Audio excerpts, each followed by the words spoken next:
Yo, what's up, guys? Back with another Worlds 2023 draft analysis. Today's game is going to be featuring the series between Damwon Kia and BDS. Two actually low-tier teams coming from each of their respective regions, and in this series, I think it's a very interesting battle between like the dynamics of what these teams are going for. We have DK on the one side, kind of like a traditional Korean style team. They're just, they're down to play by the fundamentals. They play by the book. They choke you out. And BDS are kind of just down for that.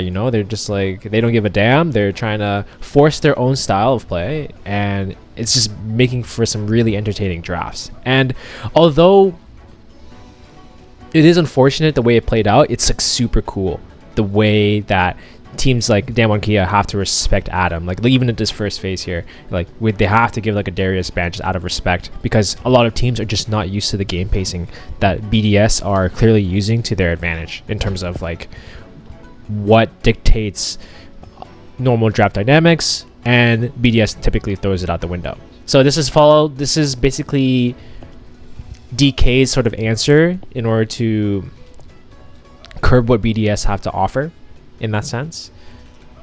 This starts off with the B1 Nico, which is actually not very common at all in the current stage of play, but there's nothing wrong with this pick in a sense. It's still a pretty open pick. The only thing that's potentially preventing it from being super successful is its like engage range and effective range overall, but it's proven to be generally okay. It's also followed up really well with the first Caitlyn Lux that I've seen in a while in the Swiss stage. A lot of teams have just been banning it and they just don't want to deal with it. But with the way that these bans have gone, with BDS instead focusing on the Xayah Kalista and not just opting out of the Xayah Rakan, shenanigans there, they are one of the teams that slowly let this through, but then they were prepared for it. So clearly they ran some of like the draft chains with like draft spreadsheets and like whatever potential outcomes they were going to go for. They prepared LeBlanc Lee Sin with the strong mid jungle just in case. They have Caitlyn Lux and they R3 Blitzcrank.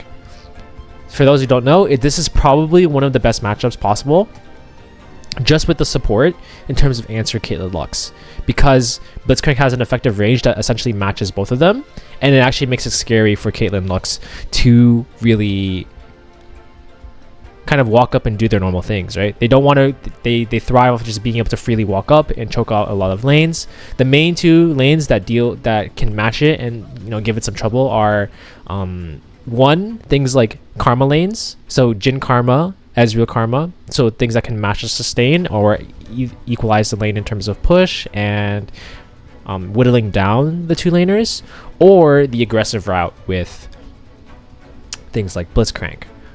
Against champions like normal engaged champions like Nautilus or Alistar or Leona, it's more of like a standstill and slightly favored towards Caitlyn Lux. The Blitzcrank offers actual kill pressure that these other champions do not. So which is why it's actually okay for it to be picked by itself, because there's a lot of champions on the board and it's phase 2, and there's actually not very many options possible in order for DT to choke out and really prevent this fast AD carry from coming in, right? So that's actually the dynamic they've signed up for, and I really like this. This actually puts the ball in BDS's court in order to succeed here, and they technically are setting themselves up for a lot of plays across the map in the early phases especially. They have a strong mid laner, presumably a strong bot laner because they have Blitzcrank, and then Kaisa went through, and then they're going to get R5 top. So that's basically the idea here. They know, and in this case, they know they're going to R4 AD carry because look at their first 3.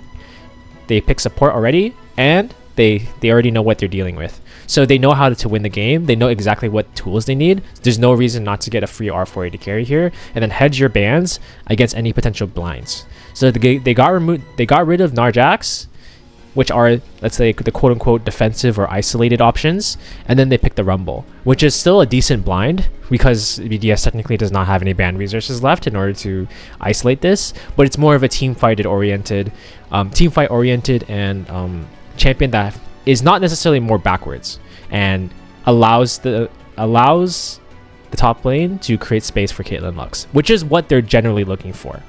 Sure, DK are happy that they can pick a laner with a lot of pressure, but what they really need is a frontliner that can create space for them, and let Kate Lux do its thing, right? So Rumble is good in a vacuum, but under the context that they have Kate Lux, it's actually not the greatest thing in the world. Same with this Vi, actually. I believe DK were looking for something with more frontline at this point, but they're also tied into an AD jungler. So normal options like Maokai is off the table. Sejuani is like, it's like alright, but look, the rest of their champs are pretty bad with Sejuani. So there's really not many options. Like I think Poppy would have been pretty good here because it blocks LeBlanc Lee Sin. I think, correct me if I'm wrong, it does also block the Kai'Sa dash with her ultimate, but even if it didn't, it should really be this instead, because with what champions you have, you should be playing around that, right? I guess the logic could be like, if they pick something like Poppy, then they're playing around the Blitz. BDS can play around the Blitzcrank condition, but they have to play around this either way. So I think something like Poppy or defensive like that would have been a little bit more optimal, right? So with this first draft, I guess I gotta mention that Adam cooks up something random and gets the Volibear unique matchup into the Rumble. So with this in mind, it's actually a pretty good draft for BDS in my opinion, and I don't think this is where, spoiler alert, they lost this game, but I don't think this is where they had their issues. And from a draft perspective, it was actually quite good. They had a clear plan going into the Caitlyn Lux, which they let through on purpose. They had appropriate answers for it, and they prioritized the right things in order to make sure they were on top. So honestly, the direction of this draft was clearly in the way that BDS wanted. So from that perspective, it's really not bad. DK's win con is to play slow and choke them out, but they have very few tools in order to actually do that. They have like engage in team fight tools almost. And although it's fine to get, you can say that the lane priority is just globally useful. Yes, it is. But there's a lot of things that BDS can do and deploy in order to deal with it. So this whole comp is basically set up to deal with the way DK wants to play the game. So I actually favor this draft pretty heavily against DK in this case.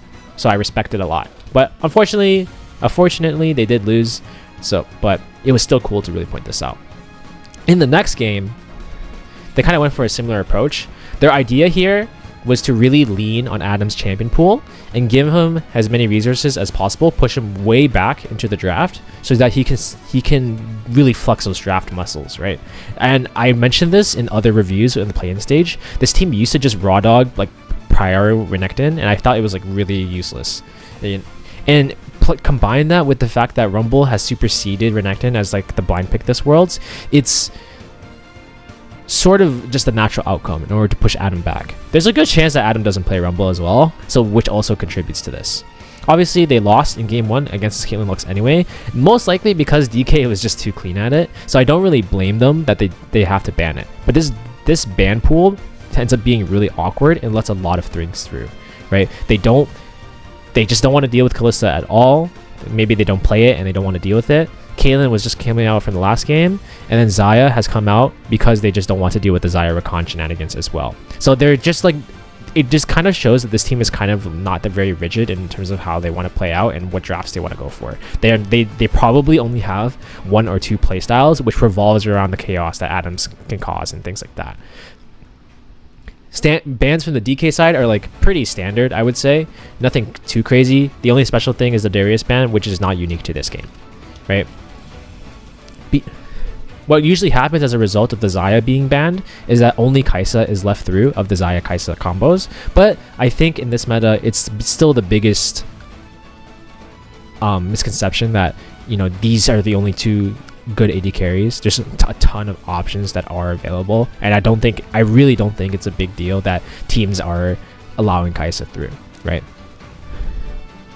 In this game, we see a bit of a similar priority from DK. Alistar has come up as probably the strongest raw engage support on the patch right now. If you think about everybody else, it's like let's say everybody else compared to Alistar has some sort of inherent weakness compared to him. He's just strong numbers wise. There wasn't anything special that like pushed him up to this point. So like Nautilus, he's just generally a little weak, even though he has pretty good engage potential. His numbers are low. Same with Leona. Rakan is like pretty good in my opinion, but in terms of competitive play, it doesn't offer the same early game oomph because he has weak laning, except with Xayah rather. So in terms of this case, DK have opted for an opener that basically shows nothing, right? And it's most likely that Adam has prepared picks in order to deal with the Rumble, which is the talk of the town these days. So if there's any player that can really deal with it, it would probably be him. Right. In this case, BDS take the Nico this time, as it apparently has gone up in priority. In terms of the most blindable mid laners, I would say it's this, LeBlanc, Orianna, which is banned, and then Talia if teams are open for that style of play. There can be more options, but that's generally the cream of the crop this patch.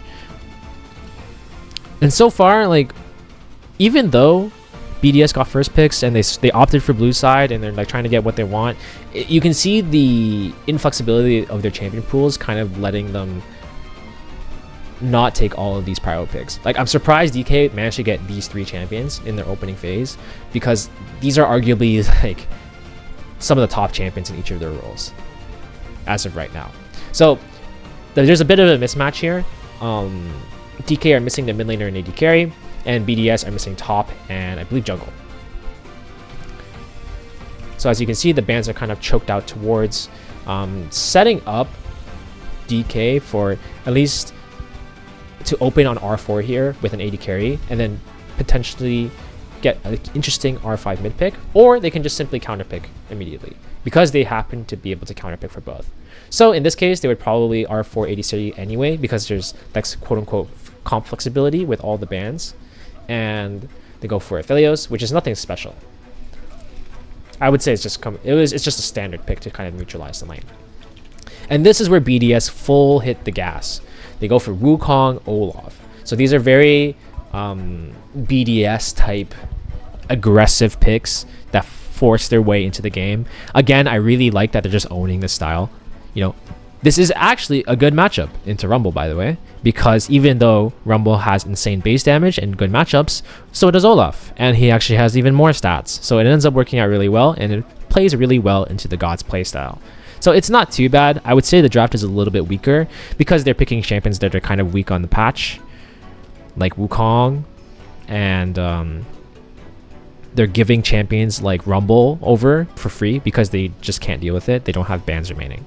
So it's still like decent drafting overall. It gives them room to play the game, but I think what they really needed to do, and what the real solution was to prevent DK from playing this slow and constructed style of play, because this seems to be their specialty, and because of this, they get to play on their terms, right?